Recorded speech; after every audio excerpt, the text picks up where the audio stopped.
I figured it out. I figured out how to get all those 40K players that spend thousands of dollars on new armies but complain about having to buy an airbrush. I figured out how to get them to start airbrushing.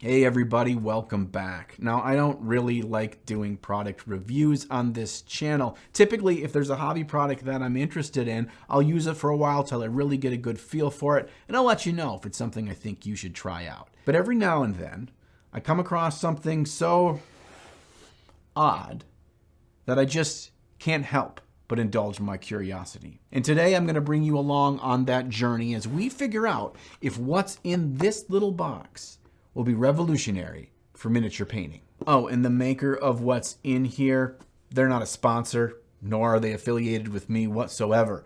I used my own dollar dues to purchase this thing. So if I don't like it, oh, you're gonna know. The name of the brand is Yufu, or maybe it's You. F-U. You. F-U. Kind of jealous. It's a pretty awesome name. Oh, look, it's made in China. Shocker. So what's inside this box and why does it have me so excited? Well, there's a couple things in here, but the most important one is this little black cube. This thing is an air compressor, and it shoots out at a steady 30 PSI or so they claim, which, if that works, is ideal, roughly, for what we use in miniature painting. And I'm gonna unravel why I think this thing could be such a major help in our miniature hobby as we go through the video. But none of that's gonna matter if this thing is a piece of junk. So let's get it through the tests. And the one that I picked up had an airbrush that was included with it too. So what the heck, let's use that airbrush with our initial testing. I just want to see if the airflow and the paint flow go smoothly onto a sheet of paper. And surprisingly, this thing does produce the proper airflow given standard mini painting acrylic paint, and it gives us a nice, smooth, consistent stream of paint. Next, I use that same airbrush that came in the box and I connect it to my standard tankless airbrush compressor. And we have an unexpected result already. When trying to do the fine lines and detail work, the airflow on this classic compressor isn't nearly as consistent. It's as if it's shuddering a little bit. So yeah, I guess we can conclude that this is why I suck at airbrushing, because my compressor of 3 years is a piece of junk. All right, maybe this new airbrush just got some kind of clog and it's not very good construction. So what I did is I tried out my newly cleaned, tried and true Iwata Eclipse with the same test.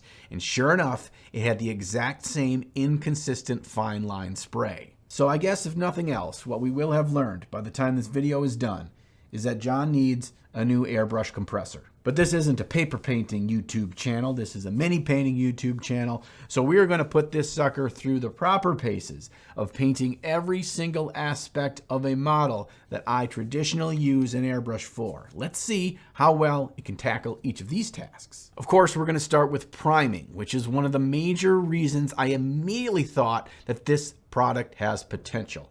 If you don't have a dedicated priming or painting space at home even, you can take this thing out into the garage or outside or wherever you have a free bit of space with ventilation, and you can prime your models really quick, just like a rattle can. Having to have a dedicated space for airbrushing is kind of a big hurdle. I know it was for me when I first got into painting. You need a large flat space to put the compressor on. It can't be around anything too flammable, and ideally not on carpet so you don't burn your house down. And you need a nice ventilated space, ideally some kind of fans or circulation.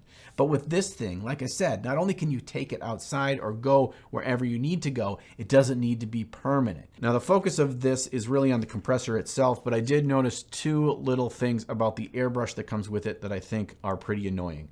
First of all, the actual angle inside this cup isn't as such that the paint flows all the way in and kind of just hangs around there, so you get a bunch of leftover paint that won't work its way down in the airbrush to be shot out. Next, the cup itself has a little cap that uses threading, so you can just screw it on.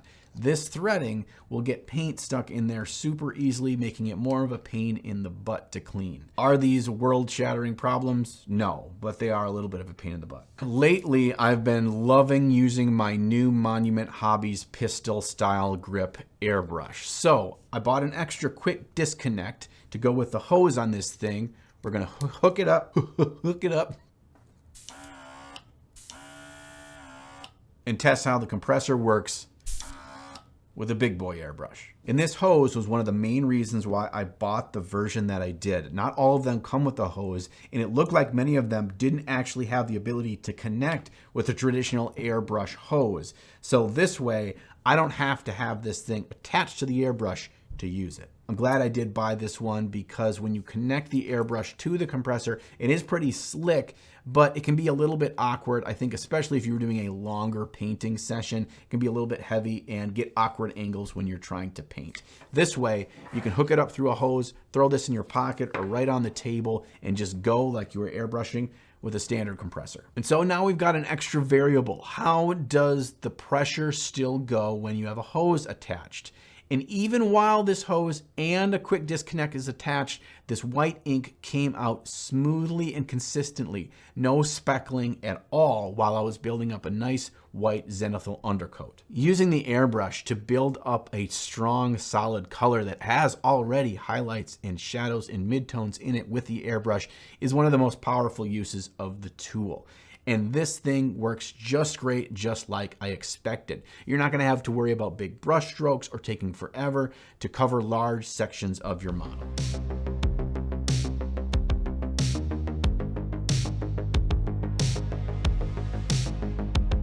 Today's video is brought to us by Z-Man Games in their latest game using the award-winning pandemic system, World of Warcraft, Wrath of the Lich King. Now I've played more than my share of the original Pandemic game and Pandemic Legacy, and I do have to say, the tight game system and elegance in its design is awesome. Whether you're a hardcore gamer or you're brand new to board gaming, this system is amazing. So when I found out that they use the Pandemic system to make a board game based on the best MMO expansion of all time, and it has amazing models, sign me up. You get to play as some of World of Warcraft's most legendary characters, each with their own unique character abilities, and you stand together as you slay hordes of vile undead, defeat lurking threats across the land, complete quests, and finally storm the gates of Icecrown Citadel. This game really is a frickin' blast. So if you want to check it out and try it for yourself, click on the link down below and you can pick yourself up a copy. A big thank you to Z-Man Games for supporting the channel. Now let's get back to painting this Lich King. As I was painting the model, it was right about now where I started to think about heat. You see, regular airbrush compressors do get pretty hot. Some like scalding to the touch if you're using them for quite a while. And all throughout the paint job of this entire model, this thing never got warmer than just slightly warm to the touch. Now that's not to say that if you were gonna paint an entire army of like 100 models and you were priming them all and it took you 3 straight hours, that this thing wouldn't overheat or have some issues. But for standard everyday basic use, I did not encounter any issues at all with overheating. All right, we're gonna hop over to the paintbrush for a little bit, because even when I'm knocking out a whole bunch of models fast or just trying to speed paint a single figure, I will hop back and forth from airbrush to paintbrush multiple times over the course of a project. And while you're doing that, you wanna make sure you do a really quick clean on your airbrush so you don't get dried out paint and it's a pain in the butt. I explain how I do this and how it's really simple in the video in the top right of your screen right meow. And that quick but cool approach is what I'm going with for today's paint job. This Lich King should look awesome on the board game table and catch my eye, stand out against boring painted models, but he doesn't need to look so awesome that he's gonna win any painting awards or anything. This is my favorite way to paint a model when I just want to sit back and relax, maybe watch a little something on Netflix or Twitch while I'm painting and have no stress. This is how I do it. Having that nice zenithal prime to lay down thin coats of paint means we save a ton of time just coating all the different surfaces of the model with whichever color we like. You get some colors on everything except for the metallics, and then we move on to the next step. We're going to apply a quick coat of matte varnish over the entire figure. If I'm painting with inks and contrast paints, the paint tends to dry quite a bit glossier than I prefer, so a quick matte varnish takes care of that. I'm using a crappy old Masters airbrush for this step because varnish can be a little bit harsh on your airbrush if you don't get in and clean it out thoroughly right after you've used it. This way, if I do forget to clean it out right away, it's a lot easier to deal with my old airbrush than one of my nice newer ones. I guess that's kind of a benefit I didn't see coming from buying this compressor was the airbrush that it's included is actually pretty good for just doing priming and base coating. It does that job just great. But if you ever upgrade to a nicer, more expensive airbrush, you can keep using this thing. It'll have a great use for varnishes later on. I do that matte varnish step right before I come in with my metallics because I want them to keep their shine, which now that I say it sounds a little bit contradictory because I often use other paints and inks mixed with my initial coats of my metallics to bring down that shine and add a little bit of depth of color. But if we start with a slightly more subdued, less shiny version of our metallics, later on when we build up our highlights, it's going to look that much nicer.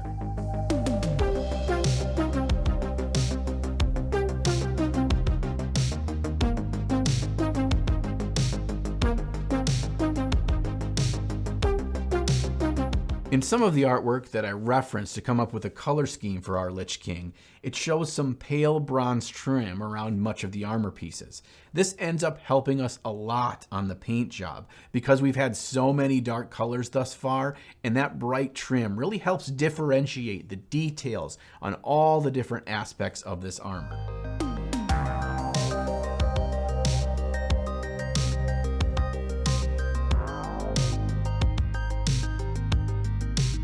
One of the most versatile techniques with an airbrush is called airbrush glazing. With very, very thin paint or inks, we can tint the entire surface or a select surface of our model to give us a much more interesting depth of color.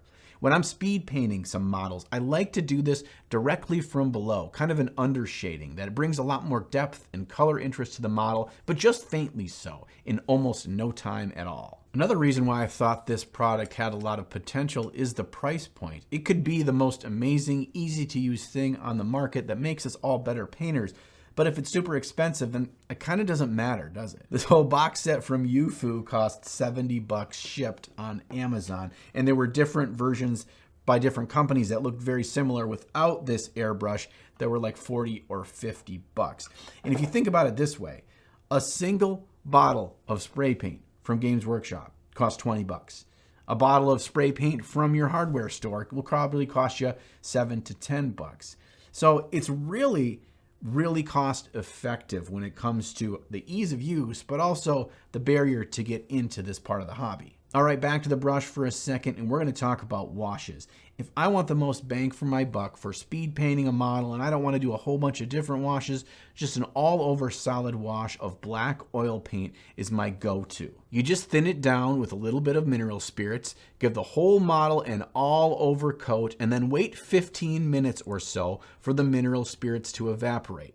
The model should look like it's mostly dry, but even if there are some slightly wet parts, you're safe to go through with a Q-tip with a little bit of mineral spirits on it and remove those oils gently from all the areas not in the cracks and recesses. The black oil wash will leave a faint dark tint over everything on the model, and this isn't a bad thing because it ties the model together, but you can remove that tint if you like. It's just going to take a couple of more passes with a clean Q-tip to efficiently remove it, but I like to keep that little bit of a haze but just cleaned off oil on everything on the model except for the head and shoulders. To answer a question I get a lot, no, you do not have to varnish this model before you go back over it again with acrylic paints. As long as our oil wash is dried, we're free to immediately go right over the top of that with acrylic paints. In fact, I'll start 5-10 minutes after I'm done with the wash because I'm just focusing on those areas of the model that I already removed the oil paint from. And as we go back through and do our quick highlight highlighting of each of our different colors, I want to take a moment to thank all of the latest gray slayers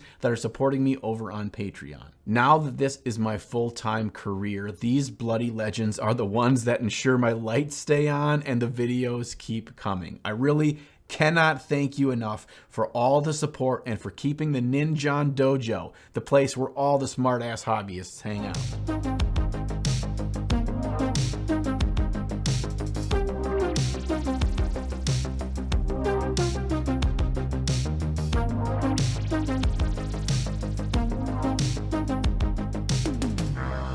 When it comes to this highlight step, play it by ear by how much you want to do. I like to keep my paint fairly opaque for this part because I don't want to have to go through with 3 or 4 layers of highlights to achieve a noticeable effect. I'm also not going for a nice, smooth, crisp edge highlight here. If you do, it will become very apparent to the eye, the differentiation between the highlight color and the base color underneath. And because we've been trying to crank this guy out fast, that's not gonna look great. So I just like to use a more chaotic pattern of jagged scratches and dots to build my highlights naturally.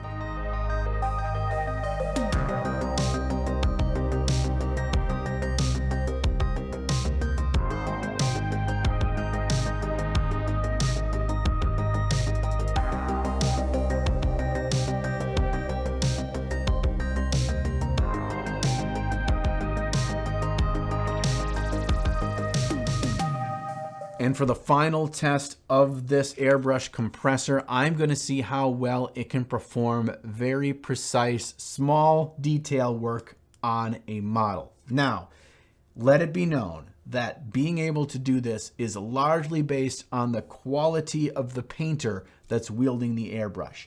But in this situation, if I screw this up, I'm blaming it on Yufu. To pull off a small glowing area, I'm just pushing down on the airbrush trigger a small amount, so not as much of that air is coming out. And then I slowly pull back on the trigger to get a tiny amount of our thinned fluorescent blue paint to come out. If you're too heavy-handed with this step, you'll kind of spray too much paint all over the area you're trying to get glowing, and it'll look like garbage. Trust me, I know. Everybody in the comment section of every one of my army painting videos say that I did this and I ruined it. So yeah, I guess that means our model is done. And this thing here is honestly pretty cool. I mean, it's not going to make all of us the world's most amazing painters, and I didn't expect it to do so. But for what it is, like, I honestly prefer it better than the standard airbrush compressor that I've been using for years. I guess at the end of the day, why this thing excited me and why I think it holds up to that excitement is because it helps us break down some roadblocks in achieving our goals as hobbyists. Oftentimes, there's a big hurdle to get over all the steps that it takes to get our models either primed or to get out the airbrush or to be overwhelmed by the sheer amount of models that we're going to have to paint by regular brush. But if this thing can help us get over some of that and get into a more regular routine of painting our models, well, then that means we're just going to be slaying more gray. Put a link to this. And I did put a link to this sucker in the video description should you want to pick one up yourself or any of the other hobby products that I used on today's video. And a little bit of that does support the channel. But to be clear, this isn't about me wanting you to buy more stuff. This is about me wanting you to spend more time regularly at your hobby desk to experience the joy and the fun of completing an art project and maybe seeing that project on a table near you. Thanks for hanging out today. I will see you real soon for the next one. And sometime between now and then, make sure you get out there and slay the gray. The best MMO expansion of all time, and it's really hard to say. Cordless airbrush compressor. Cordless airbrush compressor. Because if you're not careful when you are spraying, you fool!